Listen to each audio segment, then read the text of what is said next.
Ladies and gentlemen, let's introduce the coaches for today's game. For the 49ers, Lee Rose.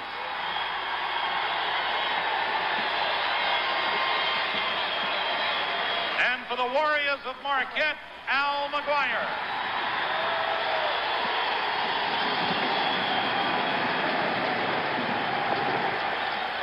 Now introducing the starting lineup for today's game. The 49ers of the University of North Carolina at Charlotte. Number 23 at forward, a 6'4" junior from Charlotte, North Carolina, Lou Massey. Number 25 at forward, a 6'7" sophomore from Lakewood, New Jersey, Kevin King. Number 33 at center, 6'8" senior from Kingston, North Carolina, Cedric Cornbread Maxwell. Number 21 at guard, 6'4", a freshman from Perth Amboy, New Jersey, Chad Kent. Number 32 at guard, 6'3", a senior from Reedville, North Carolina, Melvin Watkins. The Warriors of Marquette. Number 15 at guard, 6'1", junior from New York, Butch Lee. Number 23 at guard, 6'2", a junior from Point Pleasant, New Jersey, Jim Boylan. Number 54 at center, 6'10", a junior from Waukegan, Illinois, Jerome Whitehead. The winner meets the victor of the second game, North Carolina against UNLV. Maxwell jumps it against Whitehead. And it is Whitehead who controls the tap to Bo Ellis. Butch Lee, leading scorer for the Warriors, averaged over 20 points a game. That's a rarity on an Al McGuire coached team. There's that man-to-man matchup pointed out early. Boylan off to Whitehead, and Marquette leads 2-0. Good play. Full court zone press by Marquette. Easily, UNCC works the ball into the offensive end. Melvin Watkins, he's their leader, a senior, 6'4". Big guards for UNCC. Stolen by Boylan to Lee, and a whistle. A foul called on Watkins of Charlotte, trying to retrieve the ball after it was taken away from him. Melvin Watkins trying to get the ball inside to Lou Massey that time. Threw the ball actually on the wrong side. Needed to go baseline. Got away from him a little bit. Very interesting to see both teams start out man-to-man. Of course, Butch Lee regarded as perhaps the top man-to-man guard offensively in the country. They say he's impossible to stop with one man, but Watkins may be good enough to do it. This is Lee over Whitehead's screen. Rebound goes to Kevin King of UNCC. 1 minute gone. The Warriors of Marquette lead 2-0. Watkins, Lee went for the steal. Watkins guns. Way off the mark, out of bounds to UNCC. Bill Neary of Marquette touched it last. Very unfortunate there. Melvin Watkins, more of a setup man than taking shots from that angle. Chad Kent, the freshman guard, gets it out of bounds to Watkins. And Marquette in a zone 2-3 on the out-of-bounds situation. Probably stay that way until you see the ball turned over. Maxwell, Cornbread down underneath the hoop. He likes to work low. That's Kinch outside, not there. Whitehead rebounds for Marquette. He and Bo Ellis averaging around 8 rebounds a game. Boylan, Neary, they called in the $6 million man. Inside, Bo Ellis, take it away. This is Cornbread. Way off the mark was King. Kinch outside to Watkins. King again. 3-second violation, UNCC. I think even though there's a 3-second violation right there, I think Kevin King showed what this team is made of. He took a shot, missed it from the side, got it back, and put up another shot without hesitation. That's the kind of thing you need early in the ballgame. 2 minutes gone, 2-0 Marquette. Boylan, Al McGuire says if there's going to be a surprise star for him, he thinks it'll be Boylan in the game. Everyone overlooks him with Butch Lee getting all the headlines in that backcourt for the Warriors. This is Lee. UNC Charlotte doing a good job cutting off Lee's penetration in this man-to-man defense. Putting Marquette's really a patient club. We've seen this all year long.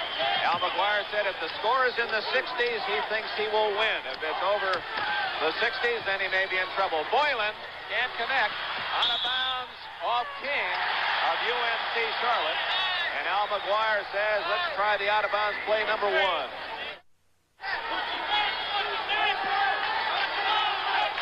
Trigger man is Boylan. UNC Charlotte using their zone out-of-bounds situation the same. They stay in the zone 2-3. In this zone, they're really tough because their guards have such long arms and big size that it's tough to shoot the ball over them. 6'4", both those guards out front. Lee partially blocked. Kent gave the block. This is Cornbread Maxwell. 6'8". You see that quick little dribble between his legs. So casual, I think a lot of folks missed it. Well, it's Butch Lee being surprised that last time, Dick, and getting his shot blocked. Kinch really went in the air well. Kinch down the alley. He can't get it to drop. And a foul is called. Well, it's understandable that both teams would start a little cold. We played over 3 minutes, and it's a 2-0 game, but that's almost to be expected with the pressure of this tournament. Well, I'd look for UNC Charlotte to get that ball to Maxwell a little bit more. He really hasn't touched it on the offensive end of the floor, and when you've got a horse, you've got to ride him a little bit. Bill Neary picked up the foul, and at the line, freshman Chad Kinch. He gives Charlotte its first points of the game. He's their number 3 scorer, 15 points a game. He originally signed with Seton Hall, but when UNCC did so well in the NIT last year, he decided to join Lee Rose down in that beautiful country, Charlotte, North Carolina. Real good zone press. Nice. Turnover, the 5-second call, and that's the first real break at the start of this game, and the Mean Green fans love that. Boy, what's so tough about that zone press, once again, are the great long arm spans of the UNCC players and their ability to be able to have a guy like Maxwell way back at the end, kind of like those old UCLA presses. Not there for Lou Massey. Butch Lee got the long rebound, and he'll slow it up. 2-2 tie, 3 minutes, 15 seconds gone. Lee starts his drive. Oh, my. Fine shot by Lee, and he was fouled. Boy, that's patented penetration by Butch Lee. He has that ability to go in there with all that power and still get his shot off. You'll see him right here. He gets by Melvin Watkins. That's mistake number 1. Now when he gets inside, he has that power to be able to control that ball so well. A lot of folks would say that was a bad percentage shot that he took. That's his shot, though. Look at the shoulders on this young man. Butch Lee, they called him Butch when he was chubby and a little fat, but that's all muscle now. Leading scorer for the Warriors this year. 5-2, Marquette leads it. 16:40 remaining in the first half. Number 12 is Jeff Gruber, left-hander, good shooter. Just into the ball game for UNCC. This is Cornbread. Blocked by Ellis. Foul, Ellis. Well, that's a super matchup right there. Cornbread Maxwell has that ability to control the ball with his dribble and still stay right within himself. There you go, Dick, something you want to talk about, I'm sure. Well, he's the Mark Fidrich of college basketball. He talks to the ball, and he takes the practice dribble without the ball. You saw him take the practice shot without the ball. And it all seems to work rather nicely, thank you, for this talented athlete. He set an NIT record last year for free throw shooting when he missed only 6 of 53. Misses that one. Tipped around, and Whitehead controls. It's a 5-3 game. Well, this is exactly the tempo you would expect in this ball game. Now you've got a case where Butch Lee and Gruber. Butch Lee ought to be able to score some. Rebound Maxwell. And he can bring the ball down the court, too. Look at him handle it. Gruber. Jeff Gruber. He's a junior from Cary, North Carolina, averaging 6 points a game. And the game is even at 5 with 4 minutes gone. Good move by Lee Rose right here. He's gone back to the zone now, knowing that he's got a mismatch with Lee. Gruber will have a good opportunity, though, being in the zone, to be able to stay with it. Bo Ellis to Boylan to Lee around the perimeter of that zone. Ellis has not been able to handle the ball much from Marquette. Lee, Maxwell picked him up in that zone. Won't be a bit surprised to see Gary Rosenberger coming in for Marquette against the zones they like to use him because of his great outside shooting. He can be likened to Gruber. They're both men who play off the bench well and are good perimeter shooters. So is Butch Lee. Blocked again. Maxwell, but Lee gets it back. And he is fouled. Number 23, Lou Massey, gets the foul for UNCC. It is his first. Each team has 5 points. They're cold off the top of the game. Marquette 2 of 8 from the floor. UNCC 1 for 5. Dick, we saw Butch Lee already get 2 shots blocked, perimeter type shots blocked. They weren't bad shot selections either. It's just that the UNCC Charlotte zone can play so far away from you and still get an opportunity to get a piece of the ball. And I think Lee was surprised both times. It appeared he had plenty of room to get that shot away. That's the man-to-man right now. Gruber on Lee. Ellis with King. Neary, he's their defensive specialist. Gets it back to Lee. Can't score. Rebound goes number 23, Lou Massey.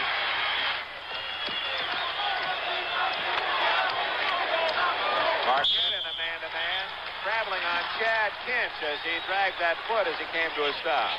UNCC Charlotte has to get that ball to Maxwell a little bit more. He hasn't touched it on the offensive end of the floor yet, and he made the one good move and got a foul on Ellis. They've got to get the ball to him a little bit more.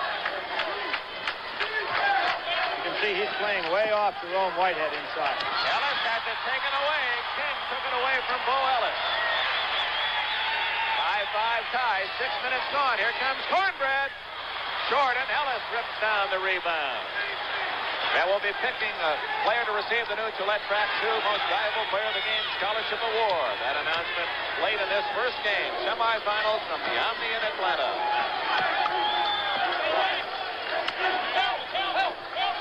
So Ellis over King. And Marquette takes a 7-5 lead with 13 and a half minutes remaining in the first half.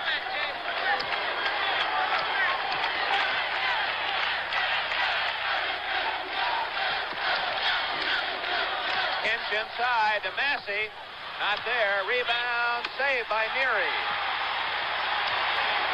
Neither team doing much on the offensive boards. We've seen one shot and done on both ends of the floor. Charlotte now in their man-to-man. Boylan trying to get it to Ellis. Good pass out by Ellis. Jerome Whitehead, he can't get inside. Good defense on both sides. And of course, the offensive attitude of both of these clubs is to get the good shot, work the ball around. Very patient. Ellis was wide open, lost the ball, but a break for Marquette. It went right off Maxwell's knee, out of bounds to Marquette. Bo a little bit upset, but they're moving the ball well. Look at it, gets inside. He had it right here and just lost it, even though Cornbread was on his way over for the block. Boylan, the trigger man, plays it in. Transfer from Assumption College. Dean Smith of North Carolina recommended Boylan go to Marquette because he had a pretty good guard himself in Phil Ford. And now Boylan, the starter in this semifinal game. Here you see the zone, and Marquette holds it back outside, looking for the Google.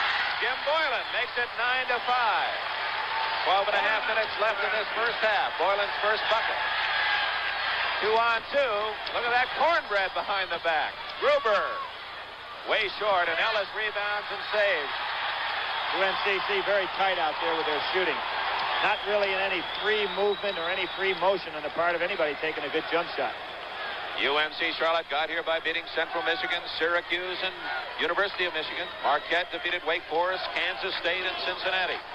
Kevin King really doing an active job defensively. He's got a hard work down there with Ellis.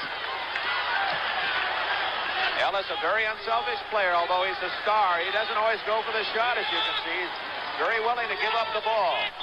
There's the high lob, but traveling first on Butch Lee. Here's Cornbread Maxwell actually working from way out. Makes his move inside behind the back. Coming around. He went for a hook shot off that move the last time. This time passed off to the corner, but Gruber didn't hit it.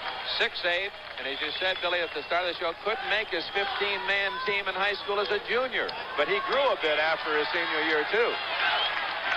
Here you go, a little bit jump zone press, half court. Good job by Marquette. And Boylan makes the steal. 3-on-3 break. Boylan goes all the way and scores. 11-5, Marquette. They really surprised UNCC that time with that half-court zone trap. Now McGuire has more than 10 defenses ready, but couldn't stop Gruber on that 20-footer. Jeff Gruber has 4 points. It's 11-7. Now McGuire asking Butch Lee what he's waiting for in the zone, getting over there to guard the best shooter on UNCC.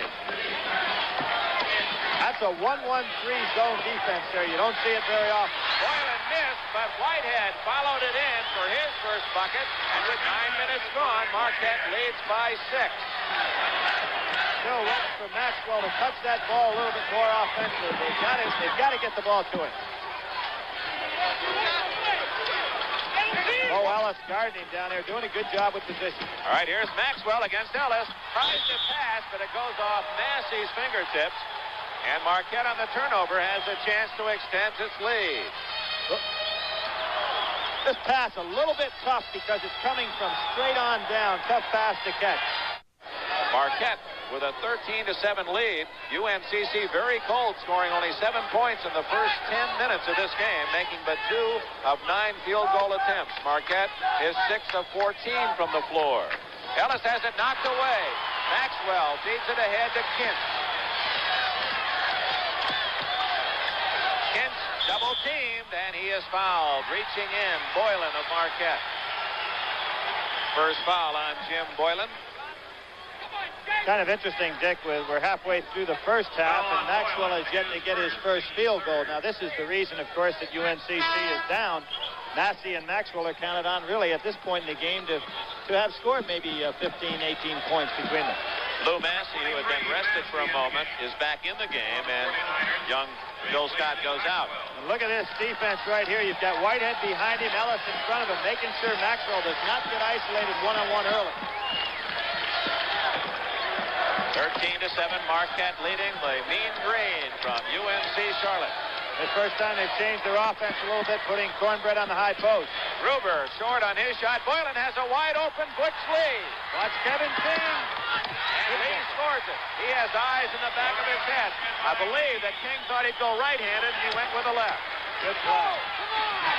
5 points for Butch Lee. This is the biggest lead of the game. Gruber can't hit it. Rebound, Maxwell.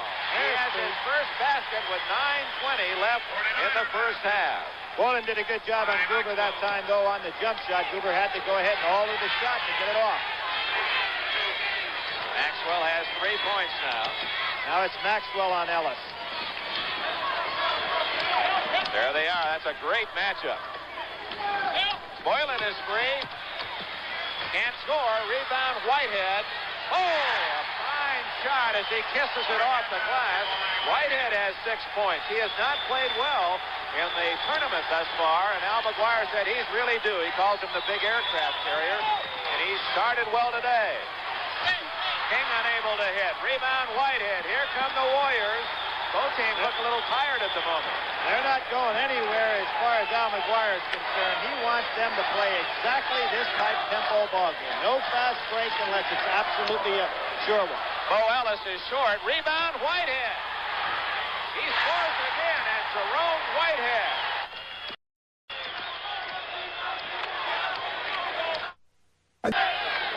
Rose goes back and puts King back on Ellis right now, trying to free up Maxwell to do the rebounding job. Bernard Toon in the game for the first time for Marquette, replacing Bill Neary. Toon has averaged 10 points a game in the tournament coming off the bench. This is Toon, fine shooter, and he drops one in on his first shot. Al McGuire couldn't have asked for a better thing to happen to his ball club than have Toon get off to a fast start making that first one. Marquette in a 1-2-2 zone. They're changing up beautifully out here with their defense. Billy Marquette now is hitting 50% of its shots. Charlotte 3 of 13. Massey can't hit. Rebound goes to Maxwell. Kevin King. He's way short, and Whitehead embraces the rebound. Maxwell tried to get out of the 3-second area quickly, just jumped from one side of the lane to the other. 7 minutes remaining in the first half. Marquette with a commanding lead as Boylan shoots and hits. Jim Boylan now has 6. And the real problem for UNCC has been offense, and I think one of the reasons for it is Al McGuire changing these defenses so beautifully. Outside is Kinch unable to hit. And King follows it in. Kevin King has his first bucket. It's 23-11. 2 times in a row, UNCC able to get an offensive rebound for the first time in a ball game. So that might mean some good things for Lee Rose's club. Boylan. Tune to Lee. Good activity in that offense. Stolen by Maxwell. Look at him go. Cornbread to Kent. Followed by Massey. Lou Massey gets the bucket. And it's 23-13. And Lee Rose finally has something to cheer along the sidelines for UNCC. Here's Cornbread in action again. We'll see the play on the inside. Good steal by Maxwell. He heads down the court. There's that explosive first step for a big man. Look at him handle that ball. Makes the good pass. Hard shot for Maxwell right there, but a good follow-up on the inside by Massey. UNCC starting to get to the offensive boards a little bit. 6 minutes before the intermission, the score. The Warriors of Marquette 23, the 49ers of UNC Charlotte 13. Lee Rose, 40 years of age, played his college basketball in Lexington, Kentucky at Transylvania. Played under C.M. Newton, now the head man at the University of Alabama. He has been highly successful at UNCC. His record 52-9 in his 2 years. He used to sell popcorn and Cokes at the University of Kentucky games in Lexington when he was a kid. You know, the interesting thing, there we see Al McGuire and Hank Raymond, the guy that's going to take his place. Richie Majerus there, their real fine young assistant. I think the thing that's interesting about Lee Rose's career is that he's been successful in taking teams to national championships on other levels. And so this guy might not have been in the NCAA before, but he has taken clubs to very high caliber tournaments. So I'm sure he's going to bring them back in this ball game. They're out to a little half-court zone press of their own right now. Marquette recognizes it, though. 1-3-1. Half-court zone press. You saw Boylan keep Lee in the back court, make his pass, and then break into the front court. Well, good clubs attack this defense by keeping the ball moving, spreading the defense out. When they have them spread out and a little tired, then trying to go for the score. And that's exactly what Marquette's trying to do now. Just move them around, take away the threat of the double team in the trap. It took a long arm of Bo Ellis to save that one. Boylan saves that deflected pass, trying to get out of trouble. 23-13, Marquette leading UNCC with 5 minutes, 15 seconds left in the first half. Al McGuire telling his club to go ahead and look for the shot. Now, they've moved him around, but UNCC doing a good job here. Some speculate we might see some of this in the second game when North Carolina plays Las Vegas. This is Bernard Toon. Not there. Rebound, Charlotte. This is Kent bringing it up for it. Oh, some pass.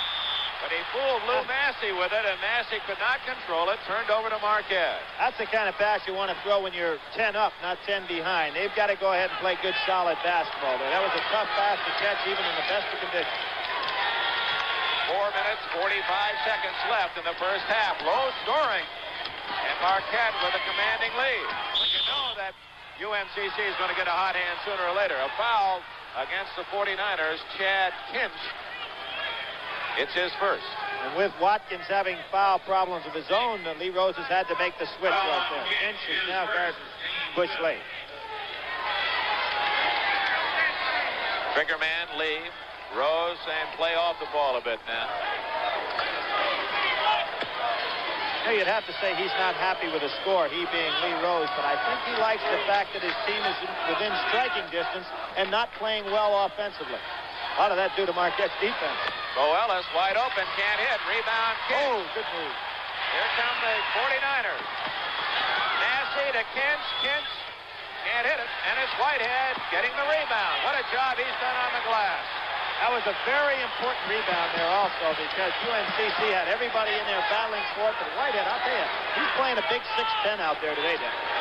Thus far, Billy, it appears that the 49ers are really hurrying their shot. They're not really setting, taking a good look and gunning. Lee working on Kinch. 3:45 left in the half. Bernard Toon inside to Bo Ellis.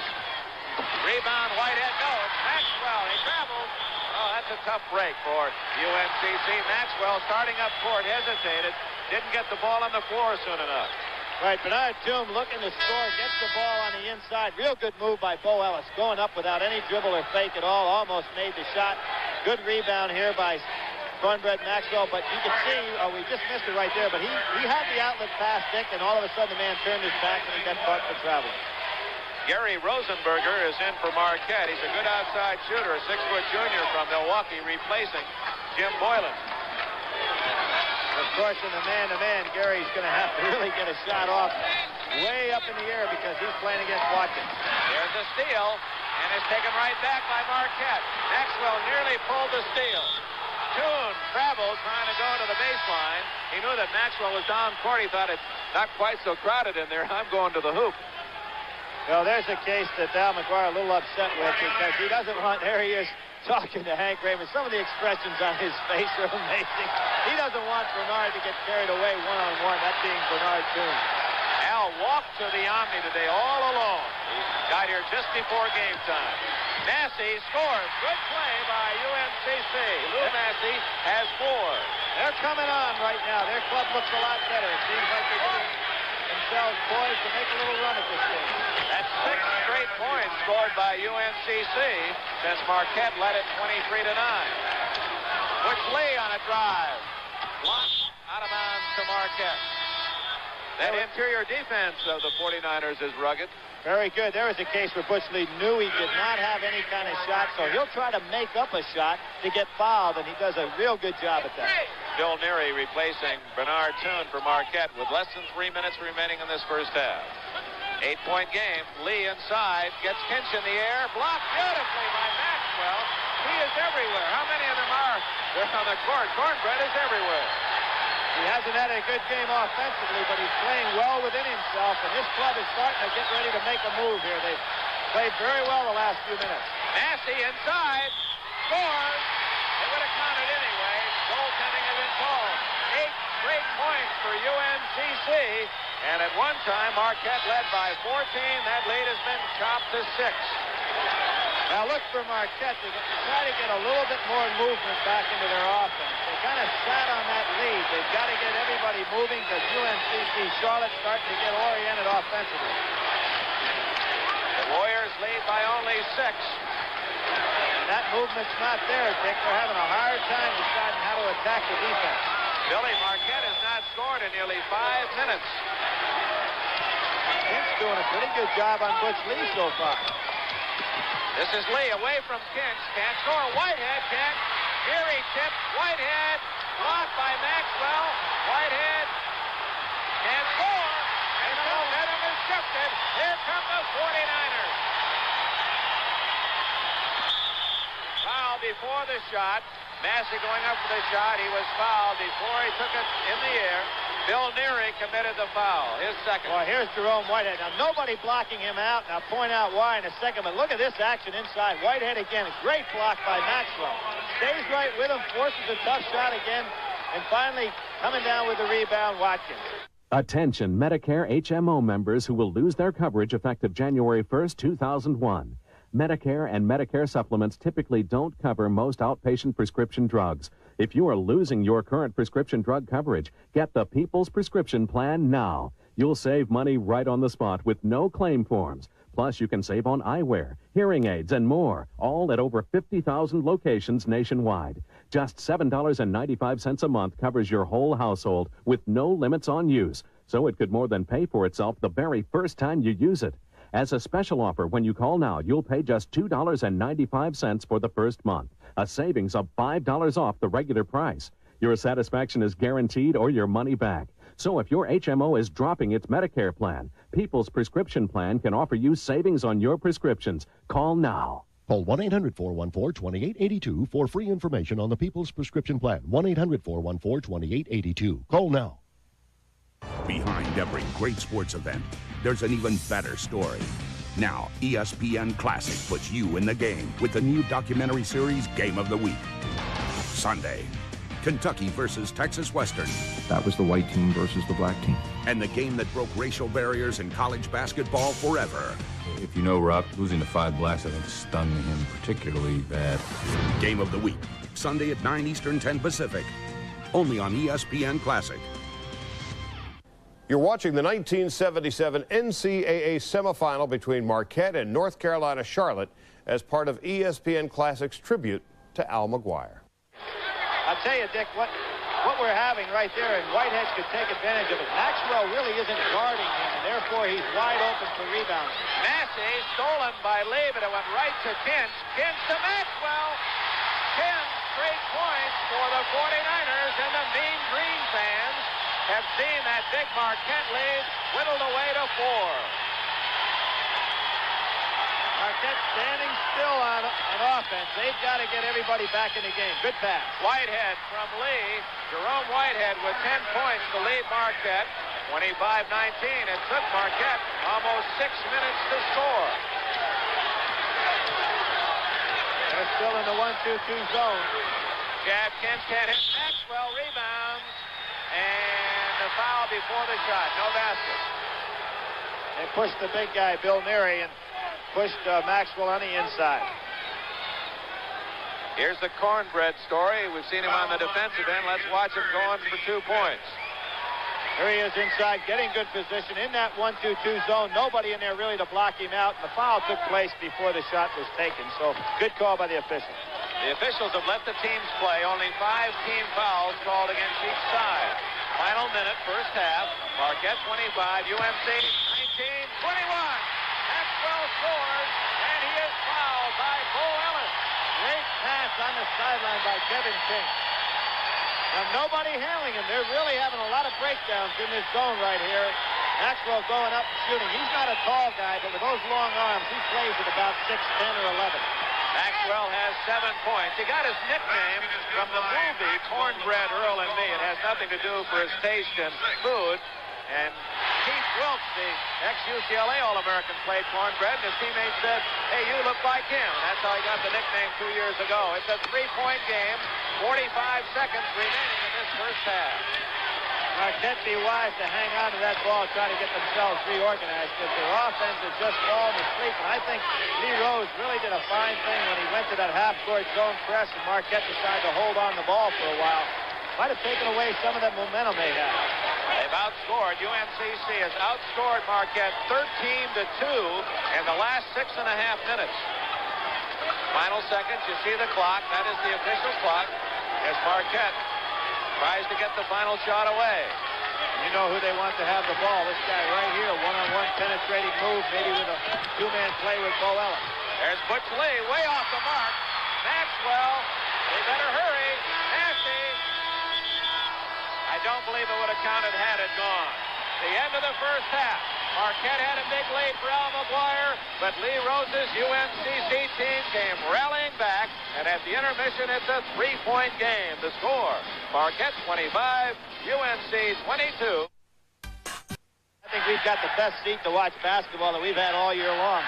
Super town, super place to do a ball game. It's exciting to be here. Don't forget, right after this one, it's North Carolina against UM Las Vegas in the second game of the afternoon, with the winners going on Monday night for the NCAA championship. A little problem on the center jump to start the second half. Charlie Foudy wants the floor cleaned up from all the activity the cheerleaders had during halftime. The ball was thrown.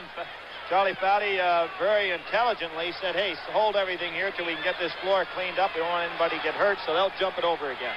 That gives us a chance to introduce the lineups to start the second half. Same team that started for Marquette: Whitehead, Ellis, Lee, Boylan, and Neary. It's Massey, King, Hinch, Cornbread, Maxwell jumping it, and Watkins, who has 3 fouls and had to sit out part of the first half for UNC Charlotte. Not a real good toss that time. Cornbread might have stolen that jump a little bit, but Marquette got it back. Boylan can't score there. Whitehead, he's fouled. That's his 11th rebound of this game. He had 10, and Cornbread Maxwell had 9 in the first half. Here you see Whitehead inside. Nobody really putting a body on him, and blocking out in a tournament like this is so important. Here comes the whack right there. Not too much question about that foul. Even my statistician, Sarge Bailey from Cincinnati, could have called that one. It's 25-22. And at the line is Jerome Whitehead, as Al McGuire orchestrates that offense and defense in his 13th and final year at the helm at Marquette University. Whitehead acted as though he not only got hit in the arm, but might have been struck in the head, blinking his eyes. That's Marquette's aircraft carrier in the language of Al McGuire. Al right now over there questioning the officials. If he can't see, he wanted to put another shooter in there. You know, he'd like to have Gary Rosenberg on that, on that line instead of Jerome Whitehead. Especially since Whitehead is shooting 52% of his free throws. Come on, Al. Well, that one was That's justice right there. Look at Coach. I can make him too. Whitehead leading all scorers in the game. Watch the zone press by Marquette. They did a pretty good job with it at one occasion in the first half. Got to make the shot to do it.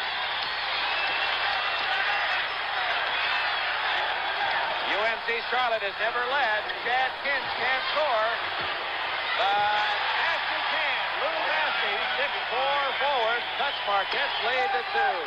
This is the closest the 49ers have been since the opening minutes. Even though Kinch had a bad first half shooting, he came out the second half. That shows what this club is made of. They come out and take the big shot. Back to man-to-man, even though they came down in a little bit of a three-quarter zone press. Inside Ellis, back to Butch Lee. Lee with Kinch. Good move. Oh, what a pretty move by Whitehead, and a foul. Whitehead over the top. It'll be Charlotte's ball with a chance to tie the game. Now, I know there's some fans sensitive down there in that beautiful country, North Carolina, that don't like the team to be called Charlotte, but for the sake of just getting all the words out of the way, that's the way we have to use the time. There's a good move by Butch Lee on the reverse. And I'll tell you, UNC's doing a real good job defensively against Lee and making him take some tough shots. Melvin Watkins ties the game at 26. The first time UNCC has been even since it was 5-5. Here they are back with the full court. Zone trap again. They're doing a good job. Ellis finally gets it into the offensive end. Then they go back to man-to-man. And this is some real good defensive strategy by Lee Rose. Remember, Marquette led 23-9, and now it's 26 apiece. Boylan inside, sets up Ellis for the dunk. Bo Ellis has 4. Can't fault Kevin King right there. He tried to stop the penetration and helped out. A weak side guard would have had to pull down there to stop that play. Kevin King, and the sophomore can't hit, gets his own rebound. Watkins inside to Massey. He mishandled the ball, but he was fouled in doing so. It goes against Marquette. Butch Lee was the man who grimaced, but I don't think it's on Lee. I think it's on, Bo Ellis, and that'll be his third. Third foul on Bo Ellis. That's a very important foul out there. Al McGuire likes to have the seniors in the ball game at the big time. You can see UNCC players starting to pick up. They're much more aggressive offensively. There you go. Lou Massey scores to tie the game. Massey now has 10 to lead UNCC. There's the turnover, and now for the first time in the game, the Green Mean fans, or Mean Green fans, think they have a chance to be in front of that scoreboard. Lee Rose says, let's get us 2. The game is even at 28. And look for Marquette. This is the ball club been here before. They're just active offensively. Lou Massey hits 2 in a row. For the first time, UNCC leads with 2.5 minutes gone in the second half. Dick, very interesting. Al McGuire goes back with his big team. He goes into his zone. Lee Rose says, Baloney, you're going to have to pick us up man-to-man. We've got it going right now. He holds the ball out, forces Marquette to go ahead and play man-to-man again. 9 minutes into the second half, 30-28. The 49ers from Charlotte, North Carolina lead. Lou Massey inside. Rebound, Whitehead.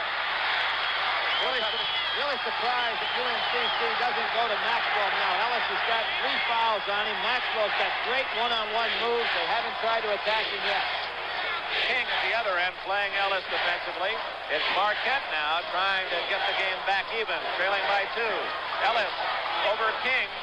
Tough shot. And rebound by Maxwell. A foul on Bernard Toon for riding in on the rebound. First. What's so tough for Marquette is the fact that Maxwell really is guarding nobody. He's on Jerome Whitehead, but he's not fouling, which means he's playing a one-man zone in there.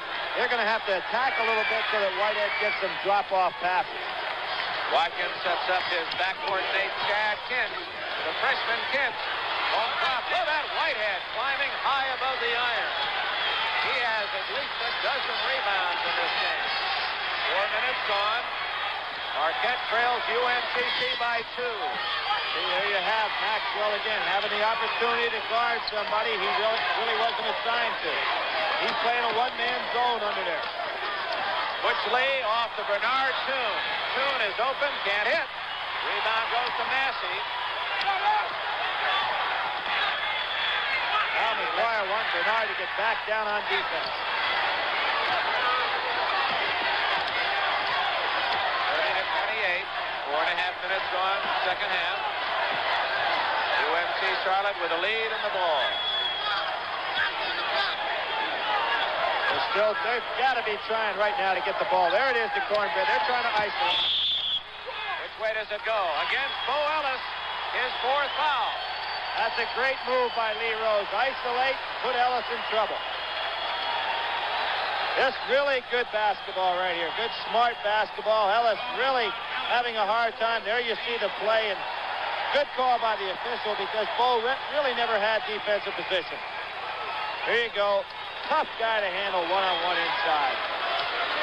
Bo Ellis, one of the stars for Marquette, has 4 fouls. He stays in the game as Maxwell gives his team a 3-point lead. He's looking for his 10th point of the game. Cedric Cornbread Maxwell. Well, you'll see Ellis stay in the game, but I guarantee you he won't be guarding Maxwell. It might be Bernard Toom, or maybe even go to Jerome Whitehead on him. Fill that full-court zone trap. Broken nicely on that pass by Boylan. King knocks it away from Toon. Maxwell threw it away. Toon has it for Marquette. Almost lost it out of bounds. So play gets a bit frantic here with 5 minutes gone in the second half. And the underdog dark horse team, UNCC, leading Marquette by 4. There's a rub-off play that Marquette likes to use for Butch Lee, but with Maxwell underneath there, now he's out on Boylan. That's Bernard Toon, short. Boylan rebounds. Good play by the guard. Jim Boylan has 8. He's played a fine game, and that was a necessary hoop for the Warriors. You see Bernard Toon going to go on Maxwell right now. It's going to be Massey and Ellis. Maxwell walks around Toon. He scores. He's fouled by Bernard Toon. Maxwell almost impossible to stop inside. Lee Rose knows where to go for the meal ticket right here, and good move by Maxwell. Makes a good fake to the left, comes back with a hook shot inside. And I'll tell you, his hook release is so high. He's got the great long arms and great release on that hook shot. Maxwell in the top 30 in field goal percentage, rebounding and in scoring, and showing you why today as he's now given his Charlotte team a 5-point lead, 35-30.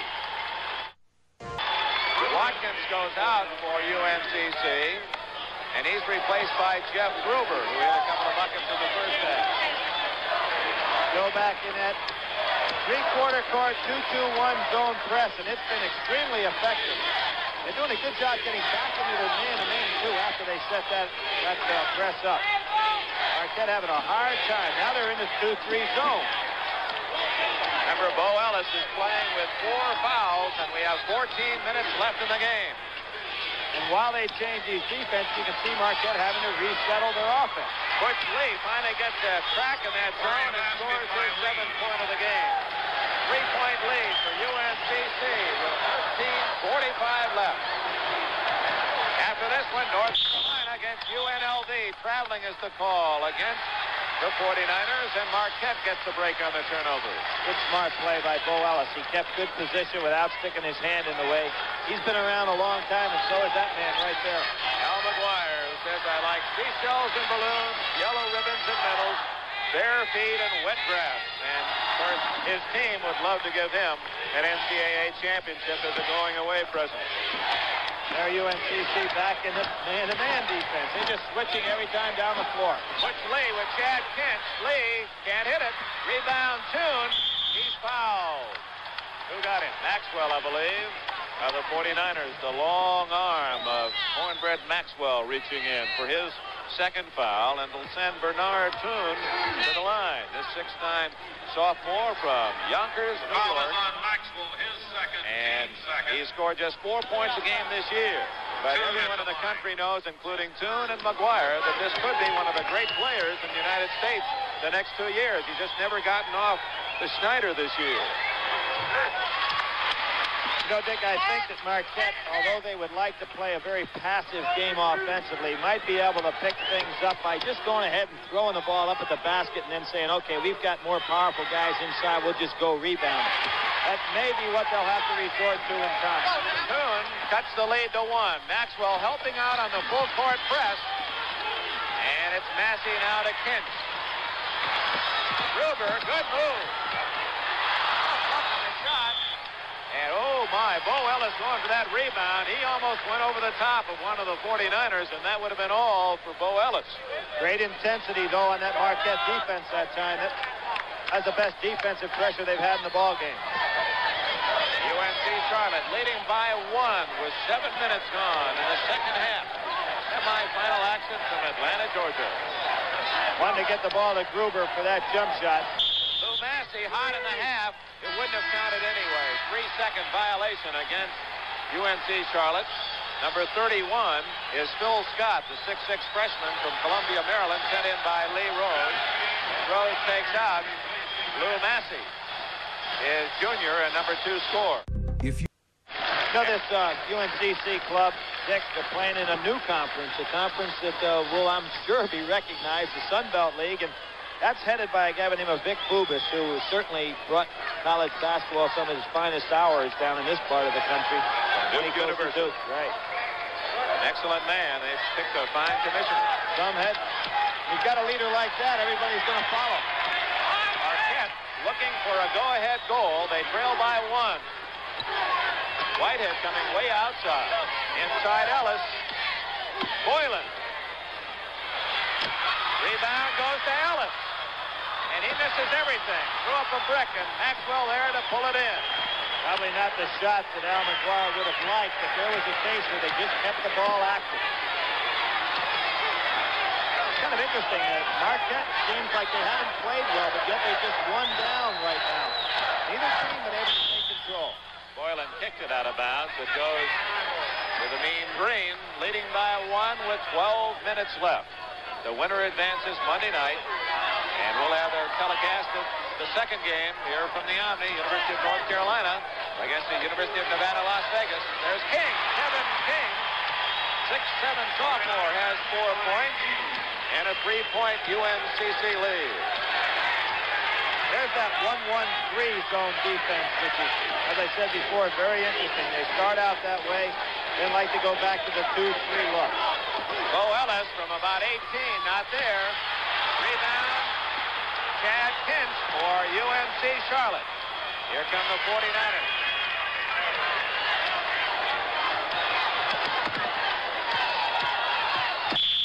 Tough break off the foot of the dribbler King as he was going to the baseline. Out of bounds to Marquette.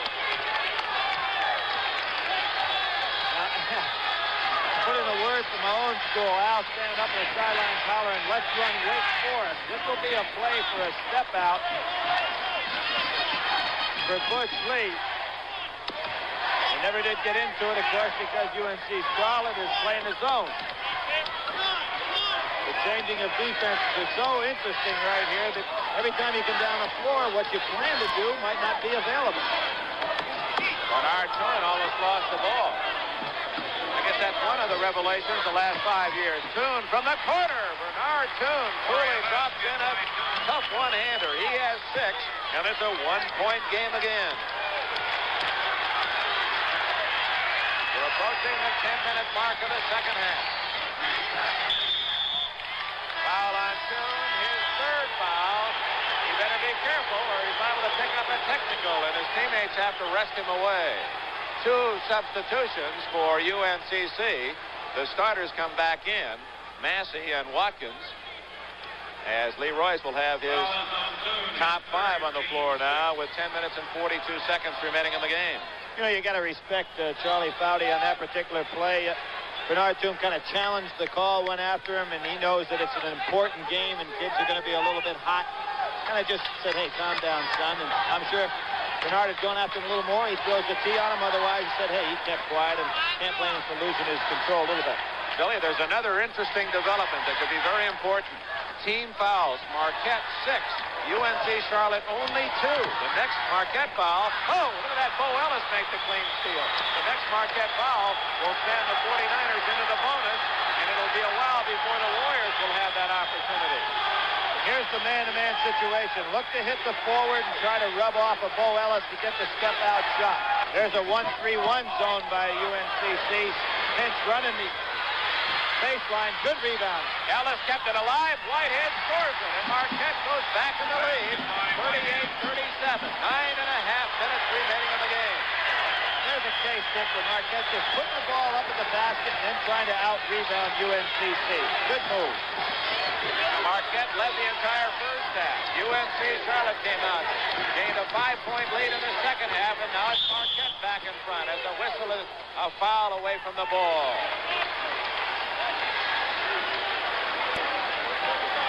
Here we see the shots being taken. Bo Ellis keeping it active, and here's what Marquette can probably do the rest of the stretch. Just try to keep the ball going up on there, playing volleyball on the backboard. Introducing the latest in all-weather gear from LL Bean. It's the new LL Bean Edition Outback from Subaru. With full-time all-wheel drive, classic LL Bean styling, and a new powerful 6-cylinder engine that makes the toughest drive a walk in the woods. The LL Bean Edition Outback. New from Subaru. Vodka sold separately. Discover the power of the new 6-cylinder Outback today. Got those no Folgers to wake us up blues. Need that fresh mountain grown taste to start the day. For the blues to start flowing away. Got that good feeling coming on. We're Folgers hot, steamy and strong. Oh yeah. The best part of waking up is Folgers in your cup. Yeah. ESPN Classic Roadshow is live from the 2001 NHL All-Star Game. Get warmed up for this year's contest with Classic All-Star Games. Then, join Charlie Steiner live at the Convention Center in Denver with special guests Patrick Waugh and Stan Mikita. All there in honor of the ESPN Classic Roadshow live from the NHL All-Star Game. Classic Game starts Saturday at noon, and we're live at 5 only on ESPN Classic. Presented by TiVo and brought to you locally by AT&T Broadband.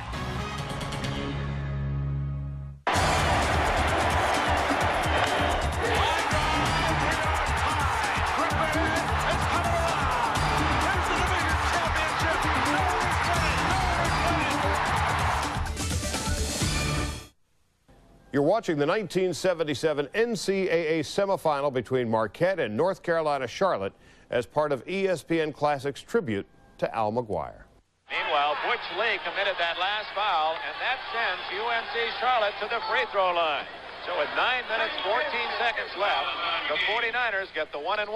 Meanwhile, Marquette needs 4 more fouls from UNCC before they'll have the bonus. This is Melvin Watkins. Tough break, missing the front end, and a foul over the top. And one of the 49ers, it appeared to be Kevin King. Kevin King moving in, kind of a costly miss too, Dick. When you talk about that big advantage you have shooting one-on-one, you've got to make them. University of North Carolina showed that last week in the Eastern Region. You can win it from that 15-foot stripe. 9 minutes left. Marquette with the ball and a lead, although Marquette has not shot above 38% for the game. UNCC has shot now 45% for the game. Lee has learned respect for those big, talented guards of the 49ers. He's not going to pop unless he's wide open. What they do so well is stay on the floor when he uses those pump fakes because they know they can jump up and block the shot even after he releases. One thing for certain, this is going to be a very low-scoring final, 38-37, with 8.5 minutes left in the game. Whitehead, a rare outside shot. Jerome Whitehead has 15 points, perhaps his biggest game in his career, and Marquette leads by 3. I think he surprised Maxwell by even taking that shot. Here they have Maxwell and Ellis on the same side of the floor. Ellis being so important They've got to try to attack a little bit on the other side of the court to make Ellis play somebody. Kevin King. Oh, heartbreak shot. Rebound, Boylan. Double team. Nice, clever work by the junior guard. 8 minutes left. Marquette leads by 3, although they have not shot well in the game. Whitehead, he's hot. Oh, not on that one. He didn't hit a thing. No, Al didn't want that shot taken, but I think Jerome just got caught in the air and didn't know what to do with it other than throw it to the hoop. Inside is Maxwell. One of the rare times he's had his hands on the ball. Outside to Watkins. He hits. Melvin Watkins now has 4, and it's a 1-point game. Marquette leads with 7.5 minutes left. You can see Watkins giving the signal there for the 2-2-1 full court press. Lee saw the pressure, got it off to Boylan, back to Lee. Nice job. Lee and Ellis have been around for a long time in pressure games. They handle that extremely well. Big foul. Al McGuire has just seen Melvin Watkins of UNCC pick up his 4th foul. So 2 important starters. Watkins, the playmaking guard for Charlotte, has 4. And Bo Ellis, the big forward, called Secretariat of the Forwards by his college coach, has 4 for Marquette. 7 minutes, 13 seconds left. Marquette leads by 1. And Dick, it helps to narrow that gap on the important 1-on-1 situation also, because that's a foul that really was incidental a long way from the basket. 5 team fouls now on UNCC. You heard Boylan clapping his hands on the far side. He wanted the ball. He was open. Now Boylan motions for Lee. Bring it back out. Let's set it up. Maxwell's got a little bit more respect for Whitehead now. He's trying to stay with him a little more. Boylan dumping it off to Whitehead, who rips it home. What a feed by Jim Boylan. Whitehead has 17 points. 6 minutes, 19 seconds left in this first semifinal game. The score, Marquette 42, UNC Charlotte 39. Interestingly, the 2 top scores for Marquette, Butch Lee has 7, and Bo Ellis has only 4. So it has been their teammates that have really picked up the scoring load. Lee having a little trouble getting the ball in on that press. And here comes Bo Ellis. Marquette with a 3-point lead and 6 minutes left in the game. They're sticking with his high post offense, and of course Jerome Whitehead has been the key because Maxwell's trying to help out all over the floor, leaving Whitehead wide open. And I would say, Dick, if he starts to spend more time with Whitehead, that's going to leave the penetration of Lee available for Marquette. Whitehead dumping it off to Butch Lee. Maxwell picks him up alertly. Discourages the shot, but that leaves Whitehead free, and he doesn't take the shot. So Al McGuire had to talk to Jerome, say, hey, you had a great game. Make sure you got 2 before you unload. I think he should have probably gone up with that one, though. They can't sit on this thing now because they've got to go ahead and keep playing. Look at that, Whitehead. He's a warrior on the boards as he follows in Lee's shot. 19 points for Jerome Whitehead, and that's Marquette's biggest lead in this second half. And that's really not Maxwell's fault. He's trying to help out and pick somebody up, and then nobody's just over on Jerome Whitehead. Tough shot by Chad Kins, the freshman from Perth Amboy, New Jersey, as he drives the alley and gets 2 big points.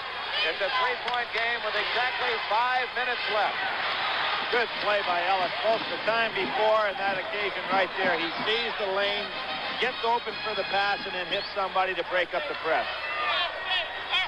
Seems like Bo Ellis has been playing for Marquette for 20 years. And he was in the Final Four as a freshman, you remember, when North Carolina State defeated Marquette in the championship game. Butch Lee threading that needle, left hand, and who's the foul on? Lee of Marquette for charging. Second foul on Lee. Very important play. That's a good play right there by UNCC as total team defense. They got Lee in a bad position. We'll see a play right here again where Whitehead, you can see nobody blocking him out at all.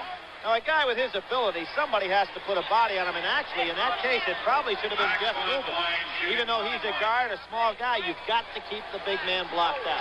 With that big guy coming at you, I can understand to give him a hip and taking it away. Well, maybe so, Dick, but this is for all the marbles right here. You got to put your body on it. That's for certain. Not only did Marquette lose the ball, but Cornbread Maxwell gets a shot at picking up 2 extra points, and he gets one of them to make it 44-42. Maxwell is 6 out of 7 from the line. Marquette's lead shrinks to 1. 44-43, 4:35 left. Lee having trouble. Turned it over and then got it back. What a play. What hands by Lee. And now he has it taken away by Chad Kent. Great play by Kent. Bush Lee should have pulled the ball back out. Gruber to Massey, and Massey loses it. Al says, timeout. Let's haul this thing down a little bit. Al McGuire's going to go over there and wipe the grease off the basketball. That thing was squirting around like a grape seed. And Al said, let's sit down here. Now, this is the whole season, men. Al has been a picture of decorum on the bench today. He promises, he said, he'll never get another technical foul. And he said, maybe I can do it. There's only 2 games to go. And, of course, there's the record. He's been in 7 straight NCAA tournaments. And his team has been in the finals this the 2nd time. And he points up there, fellas, that's what it's all about. 4 minutes, 16 seconds left. We lead by 1. We have the ball. I'm ready. Ready as anybody can be. I'm ready. Ready as anybody can be. Yeah. Are you ready to ask your doctor about Viagra? Get ready. Right. Ask your doctor if a free sample of Viagra is right for you. Well, I'm ready for you. I hope you're ready for me.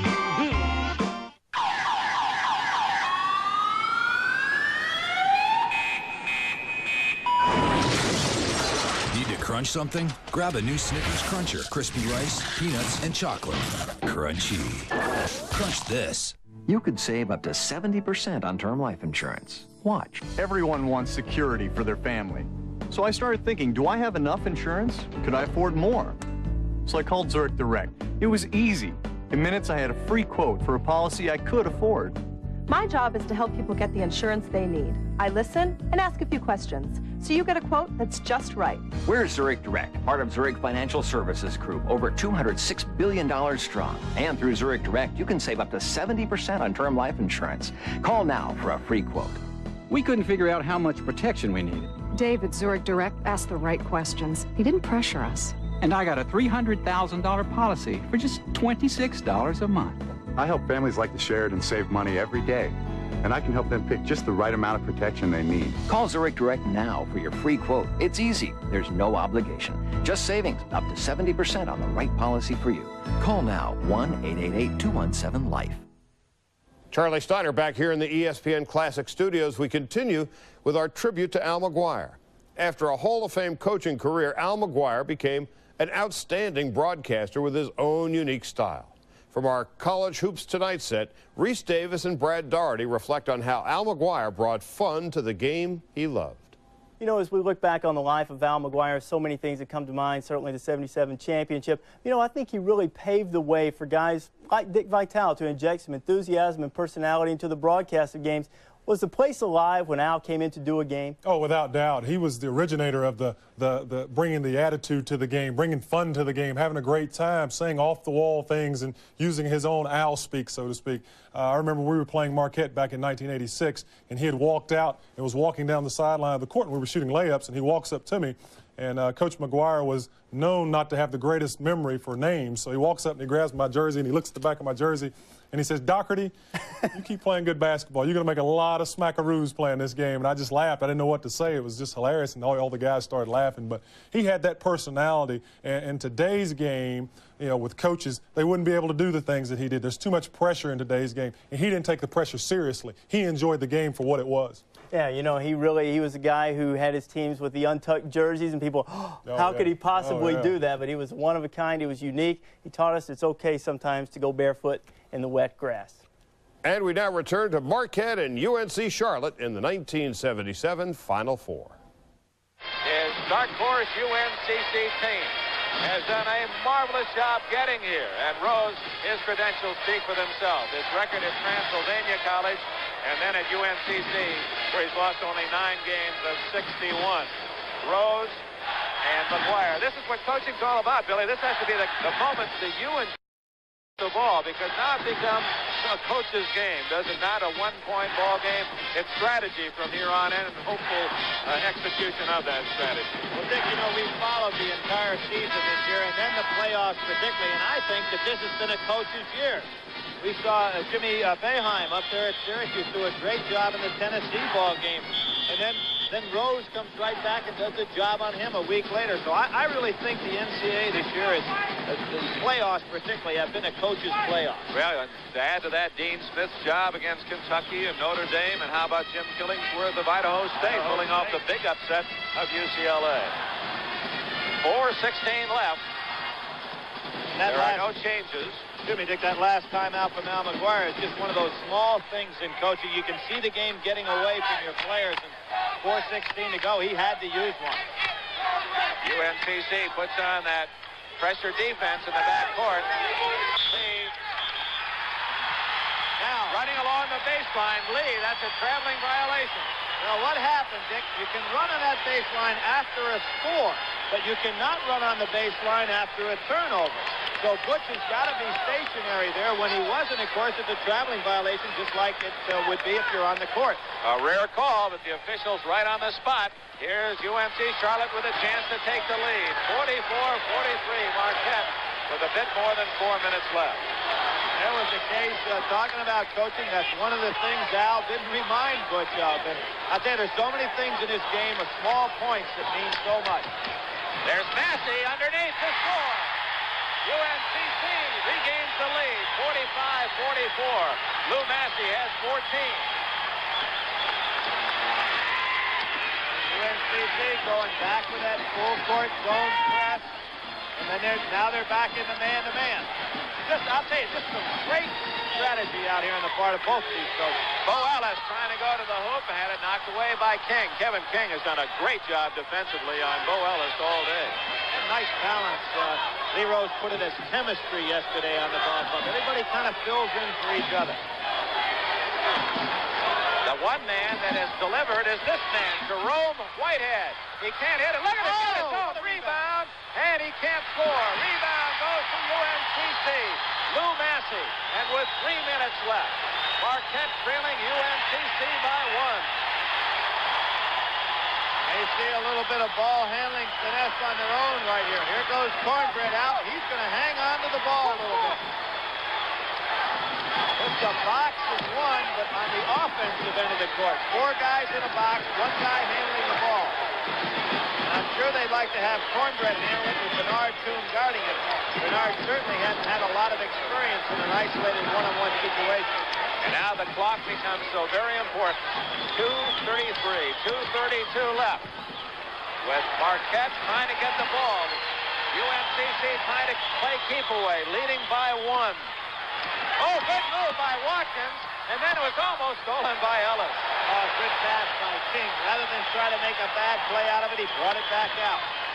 This club is a very poised club, and that NIT last year had to help him. Look at the Cornbread. Maxwell making his move and getting it back outside. The clock ticking away.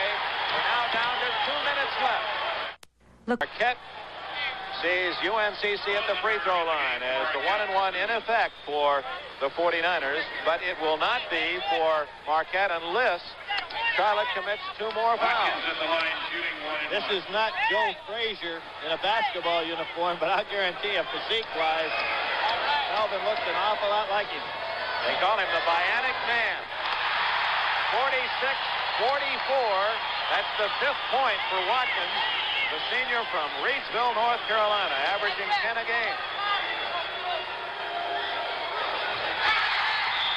UNCC manages that 3-point advantage. That's a very important set of free throws made by Melvin Watkins because Marquette, in essence, needs to score and get the ball again.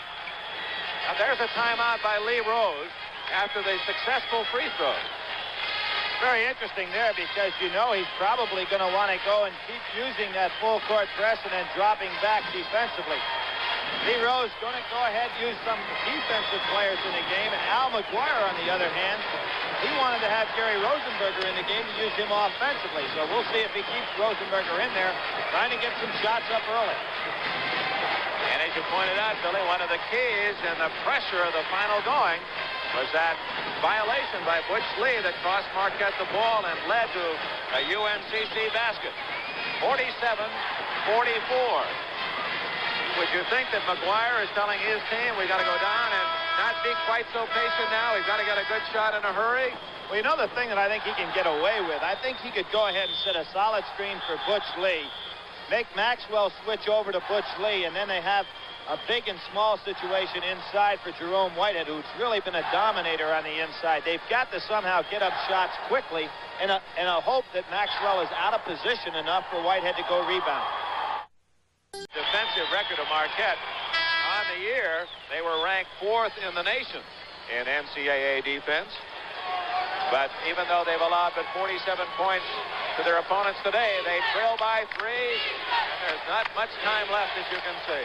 You can see Melvin Watkins making sure that Marquette doesn't throw the ball all the way up the court, but his other teammates are all back in there packed tightly in what looks like going to be some form of a zone defense. Maybe 1-3-1. Now the delay before we start the action is a break for McGuire because he has now been able to see the defense used by UNCC and perhaps can counter it somewhat. Don't know what Paul Galvin, that's the assistant coach under Al McGuire, and will be the new head coach Hank Raymonds of the Warriors next year. You can see Al's going with 3 guards in the ball game, so he's going to put that ball up, and one of the guards is Gary Rosenberger, who we have seen many times. He's a great outside shooter and will put it up from a good distance. Don't know what the additional hold-up is here. I think I know, Billy. They're telling each coach how many timeouts are remaining. And according to our statistics, as you saw earlier, Lee Rose has 2, and Al McGuire Marquette has only 1 timeout left. Looks like a 1-3-1 zone defense. There could be some shots from the deep corner right here. Let's see if they stay with it. No, they faked them out a little bit. They're going to the 1-2-2. Rosenberger's the guy they'd like to put it up, but he's against Kevin King. Watkins got caught in a trap. He has fouled out. That is the 5th personal foul on the excellent defensive player and playmaker of UNCC, Melvin Watkins. He leaves the game with a total of 6 points. Watkins leaves with 6. He will be replaced by Lou Massey. Well, that's a very, very big team defensively out there right now. You have a hard time getting a shot off from the perimeter area. You've got a 6'7" Kevin King out there playing a wing position. And the freshman Phil Scott is 6'6", playing underneath on Whitehead.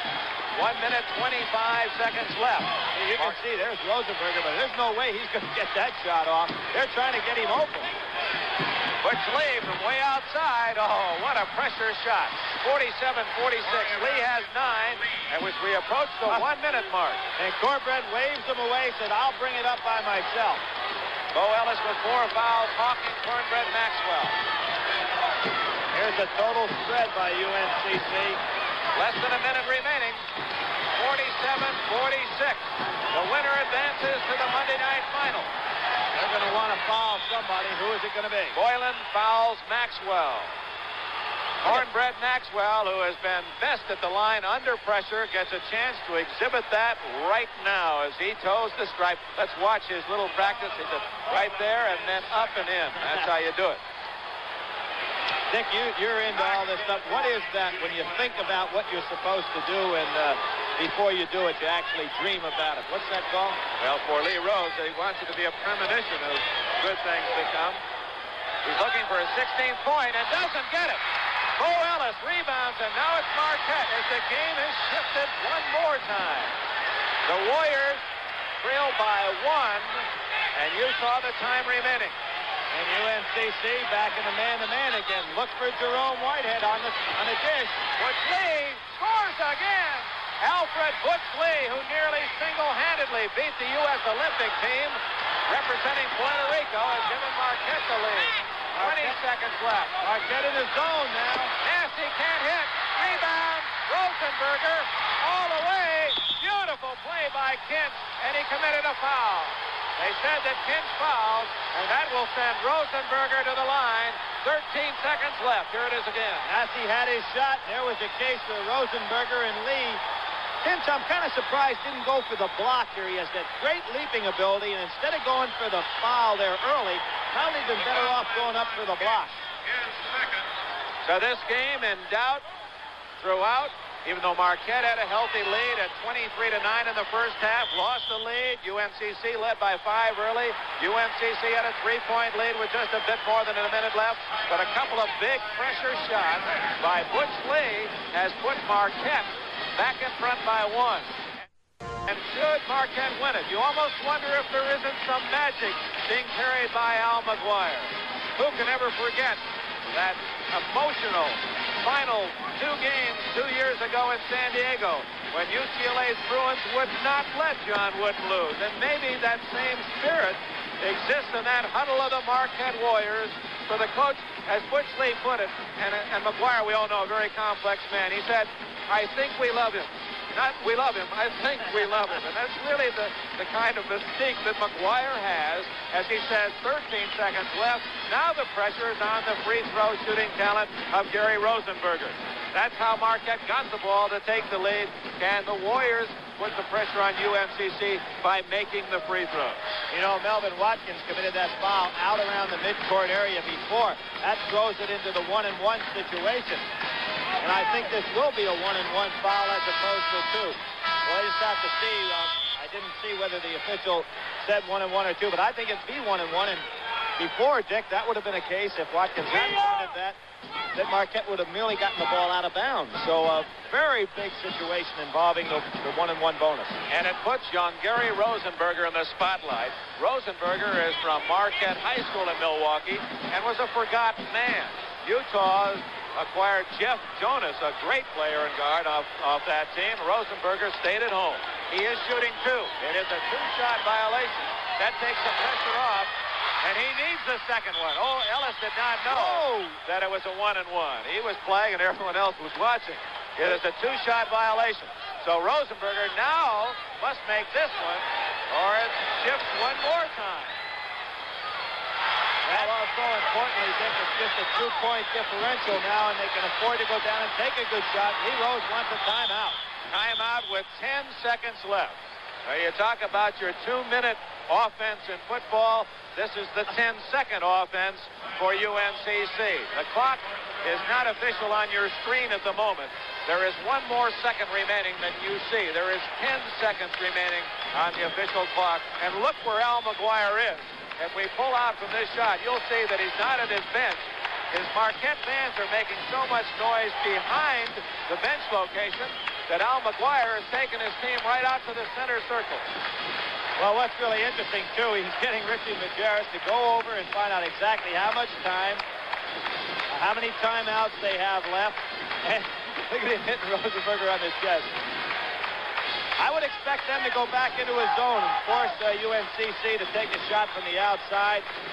UMCC's got Massey, good outside shooter. They've got a lot of guys who can put it up there. This game is looked like an OT possibility. That's right. Billy, remember we talked to Lee Rose yesterday, and my question now seems very appropriate. We asked Mr. Rose, the head coach of UMCC, if it comes down to a final shot at the end of the game, who do you want to take the shot? And he looked at us and he said, I don't really care. I have 5 men, all of whom will set up a play. But if the play doesn't work, whoever has the ball, I have great confidence in. He said, there isn't one man that I really want to have the final shot. Well, that's nice to have that kind of material on the floor. It is, and it also makes it very tough on the defensive ball club because you can't go ahead and say, okay, obviously Joe Jones is going to take the shot. You can see Marquette trying to stop the inbounds pass a little bit, but they're packed in there in what looks like it's going to be a 1-2-2 zone. 10 seconds left. Cornbread Maxwell, he'll take this shot. Cedric Maxwell. Timeout with 3 seconds left.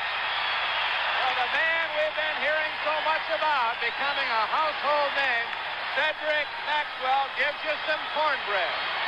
Here's the play. Very surprising that they beat. Not putting a little bit more pressure on the ball right here. He drove without hardly any man-to-man pressure at all. Makes a great shot, however, and you can't take that away from him. Super shot in a big, tough clutch situation. When he made the bucket, there were 5 seconds left. By the time out was recognized, 3 seconds left. So Al McGuire, well, isn't that ironic? Look at the score. The nickname of UMCC, the 49ers. And they have just scored 49 to tie the game and perhaps force a 5-minute overtime period. Dick, you know what has to be funny right now? To see Jerry Tarkanian walk into the gym and say, my God, my watch must be off. It's only the first half, 49-49. He wouldn't expect it to be 49-49 until he's got about 3 or 4 minutes to go in the first half. Well, if they choose us for looking ahead, fans, that has to put a little pressure on both North Carolina and Las Vegas if it goes overtime, because your players are geared for a certain time, and all of a sudden you have to sit around and wait. Now, 3 seconds left. Each side trying to out-cheer the other. You see some of the University of North Carolina fans, they have joined forces with UNCC, their sister institution in the Tar Heel State, to try to give them a little vocal support. Marquette has 3 seconds to get a shot away. Dick, you're going to see, of course, you're going to not allow the ball to get inbounds. UNCC dropped their men back to try to pick up somewhat man-to-man, making sure that the inbounds pass is not an easy one. There's the long pass. Whitehead, go! Jerome Whitehead! Is it good? It counts! There's no signal. We'll have to get the official signal. Paul Galvin put his hand through the imaginary circle saying it counted. Now it's up to the official score. The biggest decision of this game belongs at the buzzer, where the man who controls the clock, the official scorekeeper, will decide who has won or whether we go into overtime. Jerome Whitehead, the man who has starred for Marquette, rattled it home, and now it's a matter whether it fell before the buzzer. It is good. Marquette, Al McGuire has won. He goes to the finals. Butch Lee, the man who said, I think we love him, shows a lot of emotion. And Al McGuire, on an incredible performance by Jerome Whitehead. Here comes Lee Rose to congratulate. Here's the winning play once again. Remember the Olympic Games against the Russians. Maxwell had his hands on the ball. Just slipped out of his hands. Here comes Jerome up there. Oh, almost basket interference, but there's the shot going through. Controlled shot. Here it is with the clock running. It starts as soon as it touches Maxwell. 2 seconds. 1 second. Did he get it off in time? Oh, is that close? Apparently he did, according to our unofficial clock. It was good. Well up Good there in call time. by the official and a tough call. Marquette has won 51-49, and the most valuable player in the game goes to Jerome Whitehead. Who else? A man who has scored very little in the regional tournament, has not played well, has his greatest game as a Warrior. 21 points, and leads Marquette into the finals on his last-second desperation shot. And Mr. Whitehead will receive the Track 2 MVP certificate as a personal symbol of his outstanding play. Oh, my, what a first game. Marquette has beaten a tough game UNC Charlotte team 51-49.